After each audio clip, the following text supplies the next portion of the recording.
Out to your voice, your vote, and a look at one of the tightest races here in southern Colorado. Democrat Adam Frisch and Republican Jeff Hurd are competing to represent Congressional District 3, which includes Pueblo. KRDO 13's Tyler Cunnington joins us live in our newsroom after sitting down with both candidates. Tyler.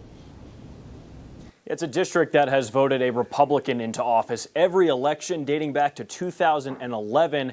That nearly changed, though, in 2022 when current Democratic candidate Adam Frisch from Aspen narrowly lost to Lauren Boebert by just 546 votes. Frisch now looking to claim that seat with Boebert gone, running head-to-head with Grand Junction-based lawyer, Republican candidate Jeff Hurd.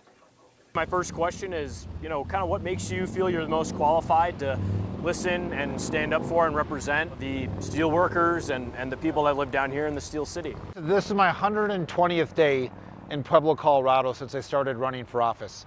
And there's a lot of differences between my opponent and I, but the number one is I show up and I keep on showing up. And I've earned the trust of a lot of people. I feel like we're being left behind in western Colorado, just like we're being left behind in southern Colorado.